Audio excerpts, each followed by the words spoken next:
मेरा भी एक सवाल है। पूछो। कि इमरजेंसी में थी मैं और एक पेशेंट आई वहाँ पे और उसका जो पल्स रेट था वो 160 से 170 के बीच में था, लेकिन मैं समझ नहीं पाई कि इसको मैनेज कैसे करना है।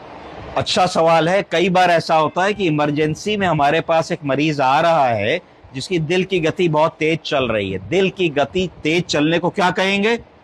टेकीकार्डिया। टेकीकार्डिया। दिल की गति धीमी चलने को क्या कहेंगे? ब्रेडिकार्डिया। तो अगर हमारे पास मरीज आए जिसको टेकीकार्डिया हो रहा है या पेल्पिटेशन हो रहा है, धड़कन बढ़ी हुई है, तो उससे भी सबसे पहले हम हिस्ट्री लेने की कोशिश करेंगे कि ऐसा तो नहीं है कि कोई इनको हार्ट की बीमारी हो, कभी इनका ईसीजी पहले तो नहीं हुआ। मरीज से पूछेंगे कभी आपकी धड़कन मिस तो नहीं होती है, पेल्पिटेशन तो नहीं होता, मिसबीट तो नहीं हो रही, पहली बार हो रहा है, ऐसा बार बार होता है, ब्लड प्रेशर, डायबिटीज, थायराइड की कोई बीमारी तो नहीं है।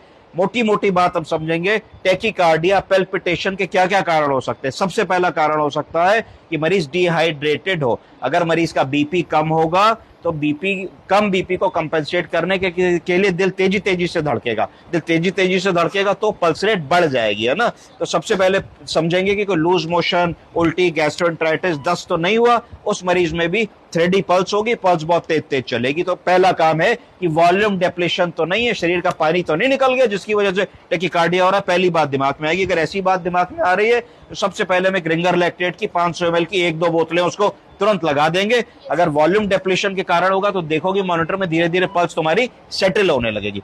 दूसरा कारण, इन्फेक्शन या सेप्टिसीमिया अगर हो रहा होगा उसमें भी बीपी लो होगा और उसमें भी मरीज को पल्स बहुत ज्यादा होगी। अगर वैसी सिचुएशन होगी तो बहुत ज्यादा फ्लूइड नहीं लगा पाएंगे, क्योंकि इन्फेक्शन और सेप्टिसीमिया में फिर तुमको बीपी बढ़ाने के लिए दूसरा रास्ता इख्तियार करना पड़ेगा। इसका मतलब वेजोप्रेसर्स लगाने पड़ेंगे, ऐसी दवाएं जो ब्लड प्रेशर को सपोर्ट करेंगी, यानी कि डोपामीन, डोब्यूटामीन, नॉरएड्रेनालिन, वेजोप्रेसिन, एड्रेनालिन, इस तरीके की दवाएं।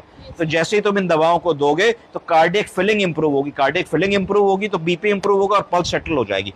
तीसरी कॉमन चीजें देखोगे, ऐसा तो नहीं कि मरीज को 105 बुखार है, मरीज जल रहा है तो भी बुखार आ सकता, पल्स बढ़ जाएगी। तो तुम उसमें कोल्ड वाटर स्पंजिंग करोगे, बुखार की हिस्ट्री लोगे, समझोगे कि भाई कब से बुखार आ रहा है, क्या आ रहा है, क्या नहीं आ रहा है, क्या पट्टी करने से बुखार कम हो रहा है। इसमें भी फ्लूइड का रोल है, हाइड्रोथेरेपी का रोल है। अगर मरीज को ठंडे पानी की चद्दर से ढक दोगे, माथा पोछोगे, करोगे, पंखा चला दोगे, बर्फ से पट्टी करोगे तो भी उसकी पल्स जल्दी से कम हो जाएगी। इसके अलावा दर्द या पेन, पेन एक ऐसी चीज होती है, अगर मरीज को कोई डिस्ट्रेस है, पेन है, कोई ट्रॉमा हुआ है, कोई चोट लगी है, कोई हड्डी टूटी है, कोई और ऐसी प्रॉब्लम हो रही है तो भी मरीज की पल्स बढ़ जाएगी। तो देखोगे पेट तो नहीं फूला है, एब्डोमिनल डिस्टेंशन तो नहीं है, गार्डिंग तो नहीं है, कोई परफोरेशन तो नहीं हो गया, कोई एब्सेस तो नहीं है। पैरों में कई बार ऐसा होता है, बुजुर्ग लोग आते हैं उनके पैरों में बड़ी सूजन होती है, डीवीटी होता है, छुओ तो पैर गर्म होते हैं, पैर में इन्फेक्शन होता है, सेलुलाइटिस होती है। तो समझने की कोशिश करोगे कि इंस्पेक्शन के बाद कि मरीज में ऑन दी होल 3 मिनट में अगर तुमने मरीज को ऊपर से लेके नीचे तक देखा तो आंखें साफ है कि नहीं, मुंह साफ है कि नहीं, ओरल कैविटी क्लीन है कि नहीं, नाक में कोई सीक्रेशन नहीं, चेस्ट वॉल कैसी है, रेस्पिरेटरी साइकिल कैसी है, डायफ्राम रेज हो रहा है कि नहीं, पेट फूला है कि नहीं, एब्डोमेन कैसा है, थाइस कैसी है, लेग्स कैसे हैं, सूजन है कि नहीं, पेरिफेरल पल्सेस मिल रही है कि नहीं। इतनी सब चीजों को इंस्पेक्ट करके तुम एक निर्णय ले पाने की स्थिति में होगे कि तुम्हारे मरीज की पल्स क्यों ज्यादा है और क्या करने से उसको, जब तक तुमको मदद नहीं मिल रही है तुम उसकी मदद कर सकते हो। समझ गए?